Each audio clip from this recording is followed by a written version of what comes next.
You don't look like you're heading toward a wedding. You look like you're finally running away. My $20,000 gown was a rag. My bare feet were bleeding. I had just jumped into a matte black Cybertruck that wasn't mine. Wedding aborted. Family vipers. Plan non-existent. Then Douglas Marcano leaned out of the shadows. It's not every day a bride breaks into my truck. Add wedding, or do you have a death wish? Before we continue today's story, have we met? I'm Catherine, the author of all the beautiful stories you read here. Right now on your screen, you're seeing the top comments from our last episode. Now tell me, what would you do if the only person who could save you from your family's trap was the most dangerous on the block? Answer below. Your comment might be the one I feature next. Thanks and welcome to the Inner Circle. I didn't run because I wanted to win. I ran because I wanted to exist. An hour ago, I was standing in a cloud of white tulle, listening to my fiancé tell my sister how much he loathed me. I heard my father agree to sell me down the river for a debt I didn't create. I wasn't a daughter, I was a casualty. I didn't have a plan. I just had the rain in my hair and the blood on my feet as I dived into the back of the most intimidating vehicle I'd ever seen, a matte black Cybertruck that looked like it belonged on a battlefield. Wedding dead. Heart cold. Cushions none. Please, I sobbed, shrinking into the corner of the seat. Don't let them take me back. I'll do anything. Just don't let him touch me. The interior was silent, smelling of expensive cedar and the terrifying stillness of a storm. Anything is a dangerous word to use in this car, little bird, a voice rumbled. I looked up. Douglas Marcano. The man my father warned me about. The man with the ink-stained neck and eyes that saw through every lie I'd ever told myself. He looked at my shredded dress, his gaze softening for a microsecond as he saw the bruises on my wrists from where my father had grabbed me. "You're the Vance bride," he murmured, his hand, massive and warm, reaching out to tilt my chin up. "You're supposed to be saying I do to a man who doesn't deserve to breathe your air." "I can't," I whispered. "He's there. I know what they did with your money, Douglas. If I stay with you, I'll tell you everything. Just don't send me back." Douglas didn't smirk. He didn't look like he'd won. He looked at me with a terrifying, quiet possession. "I don't care about the money," he growled, his thumb brushing my bottom lip. "I care that you thought my car was the only place in the world you'd be safe. I think I'll keep you, Sherri. Not for the ledger, but because I want to see the look on your father's face when he realizes he gave his greatest treasure to his worst enemy." Chapter 2: The Lion's Den. The Cybertruck moved through the city like a silent predator. Inside, the air was thick with the scent of Douglas's expensive cologne and the iron tang of my own fear. I stared at my reflection in the tinted glass. A ruined bride, a girl who had just traded one monster for another. "Stop shaking," Douglas commanded. He didn't look at me, but his hand moved, pressing a button on the console. A hidden compartment slid open, revealing a silk blanket. He tossed it over my shivering shoulders. I don't kill people in white dresses. It's bad for the brand. "Why are you helping me?" I whispered, clutching the silk. "You could have made a lot of money by turning the car around." Douglas finally turned to face me. The shadows of the city lights danced over his neck tattoos, making the serpent look alive. "Your father owes me $3 million. Arthur Vance owes me a territory. But you..." He leaned in, his face inches from mine. "You just gave me the pleasure of watching them lose. That's worth more than the cash." Truck pulled through massive obsidian gates, climbing a winding path to a mansion that looked more like a fortress. This was the Marcano estate. As the door hissed open, a man with a jagged scar across his cheek stood waiting. Gilbert. He looked at my torn dress and my bleeding feet, then at Douglas. He didn't say a word, he just bowed. "Take her to the East Wing," Douglas ordered, stepping out of the truck. "And call Edna. If there's a single scratch left on her by morning, I'll have someone's head." "Sherri. He's treating me like a guest, but the guards at the door tell a different story.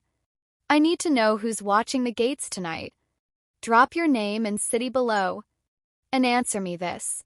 Is Douglas protecting me because he's kind, or is he just fattening the lamb before the slaughter? Tell me your theories. The best one gets a shout-out in Chapter 3. Gilbert led me inside to a room that cost more than my father's entire house. Minutes later, a woman with sharp eyes and silver hair marched in. Edna.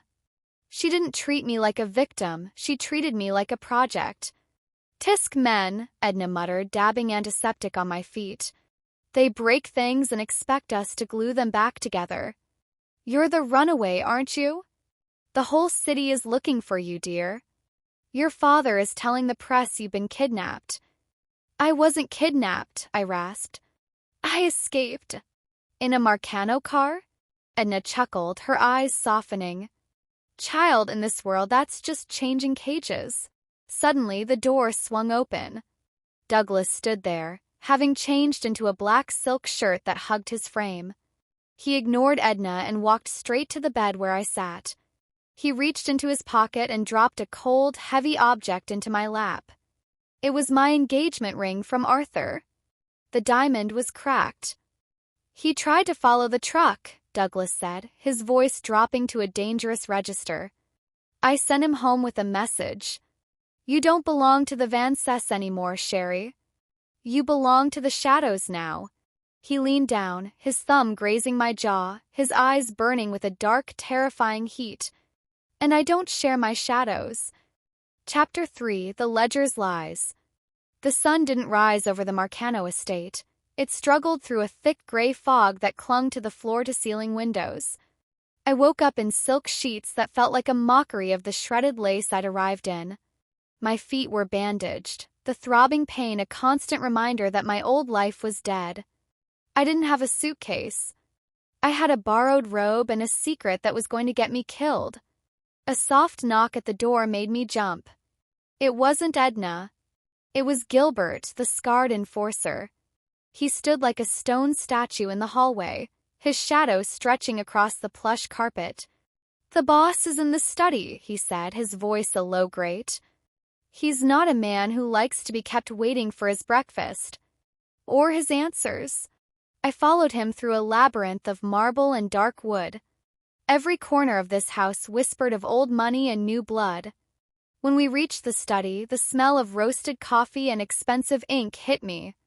Douglas was sitting behind a mahogany desk, a holographic display from the Cybertruck's dash mirrored onto the wall. He looked up, his dark eyes tracking me with a focus that made my skin prickle. You look better in black than you did in white, he said, gesturing to the chair across from him. Sit. Eat. Then tell me why your father thinks he can steal from me and get away with it. I sat, but the food felt like ash in my mouth. He didn't think he'd get away with it forever, I whispered. He just thought he could hide it in the marriage. Arthur Vance was supposed to discover the missing $3 million after the wedding and use it as leverage to keep me quiet. I wasn't a wife, Douglas. I was the fall girl. I leaned forward, my fingers trembling as I reached for his tablet. I pulled up the encrypted ledgers I had memorized over years of being the invisible daughter. I started swiping, revealing the hidden accounts, the shell companies, and the double-entry bookkeeping that showed exactly where the Marcano money had gone. Douglas watched me, not the screen. He was watching the way my eyes lit up when I talked about the numbers, the only thing in my life that had ever made sense. There, I said, pointing to a series of transfers disguised as consulting fees. That's your $3 million. Sitting in an offshore account in Alara's name. My sister. They were going to let me go to prison while they started over in Europe. The silence in the room became predatory. Douglas stood up, walking around the desk. He didn't look at the screen. He stopped inches from me, the heat radiating off his body like a furnace. Sherri, I just gave him the keys to my family's destruction. I should feel guilty, but all I feel is the weight of his gaze. Before we see what Douglas does with this information, I need to check in with the pack. Drop your name and your city in the comments. And tell me, is it betrayal if the people you're turning in never loved you to begin with? I'm reading your answers to see who has a heart of ice. You're a dangerous creature, Sherri, Douglas murmured, his hand coming up to trace the line of my collarbone. His thumb brushed the pulse point at my neck, which was racing at a terrifying speed. Most women would have begged for a check and a plane ticket. You're handing me a war. I don't want a war, I rasped, looking up into those dark tattooed depths. I want to be safe. Safe is a boring word, he growled, his grip tightening just enough to make my breath hitch. In this house, you're not safe. You're mine. And I protect what's mine with a ferocity that would make your father's heart stop. He turned to the door. Gilbert, prep the truck. We're going to the city. If Arthur Vance wants his bride back, let's show him what happens when she finds a real king. My heart hammered against my ribs. It wasn't a heist anymore. It was a claim. And as Douglas led me out, I realized I wasn't the bookkeeper anymore. I was the spark that was going to burn my father's world to the ground. Chapter 4, The Gala of Ghosts. Transformation was more than silk and gemstones. It was a reclamation. Edna had spent the afternoon working on me like I was a piece of fine marble. Gone was the ink-stained girl hiding in the basement. In the mirror stood a woman draped in midnight blue velvet that clung to my curves like a second skin. The back was open, exposing the skin Arthur had always told me to hide. He's waiting, Edna whispered, placing a hand on my shoulder. Don't let the jewels fool you, Sherri. You're the one holding the blade tonight. I walked down the grand staircase of the estate. The bottom stood Douglas. He was in a tuxedo that made him look like a dark god. Contrast of his neck tattoos against the crisp white collar was breathtaking, viciousness wrapped in elegance. He didn't speak as I reached the final step. He simply reached out and took my hand, his thumb tracing my knuckles. They won't recognize you, he murmured, his voice a low vibration. But they will fear you. 'Cause tonight you aren't just a guest. You're the reason they lose everything. We didn't take the limousine. We took the Cybertruck. Its angular, matte black frame looked like a stealth bomber parked in front of the city's most elite hotel. As the heavy door opened, the flashing lights of the paparazzi blinded me. Stay close, Douglas growled, his hand possessively finding the small of my back. We entered the ballroom, and the music seemed to die a slow death. My father was there, looking frantic in his tuxedo. Arthur was at the bar, his face flushed with gin. They were spinning a story to the press, that I was mentally unstable, that I'd been rescued from my own kidnapping. Then they saw me. And more importantly, they saw whose hand was on my waist. Sherri. The room is silent and all eyes are on the girl they tried to bury. Tell me your name and city below. And answer me this. If you were in my shoes, would you forgive them or would you watch the fire burn? Arthur stepped forward, his eyes bulging. Sherri? What the hell is this? You're coming home right now. He reached for my arm, but he never made contact. In a flash of movement, Douglas stepped between us. He didn't pull a gun. He didn't have to. He just looked down at Arthur with a cold, predatory disdain that made the younger man shrink. You're confused, Vance, Douglas said, his voice carrying across the silent ballroom. You seem to think you still have a claim on what belongs to me. This woman is no longer a Vance. She's the one holding your debt. And I've decided to collect. He looked at my father, who was turning a sickly shade of gray. Every offshore account, every hidden ledger. Sherri showed me all of it. By midnight, your assets will be frozen. By morning, you'll be wishing you'd treated your plain daughter with a little more respect. I stood tall, my heart racing not with fear, but with a cold, crystalline clarity. I looked at my sister, Alara, who was watching from the sidelines, her pretty face twisted in a mask of horror. For the first time in my life, I wasn't the shadow. I was the sun, and they were the ones about to burn. Let's dance, Douglas, I said, my voice steady and sweet. I want them to watch us while their world ends. Chapter 5, The Final Debt. The gala was no longer a party, it was a crime scene. As the music faded into an uneasy silence, I realized that for the first time in 24 years, I wasn't breathing for someone else. I was breathing for me. My father tried to push through the crowd, his face a mask of fake paternal concern. "Sherri, darling, you're confused. You've been under so much stress. Douglas, I don't know what lies she's told you, but the only lie told was the one in the church," I interrupted, my voice amplified by the silence of the room. I stepped out from behind Douglas's shadow, standing toe-to-toe with the man who had tried to sell my soul. "You didn't want a daughter. You wanted a scapegoat. But you forgot one thing, Father.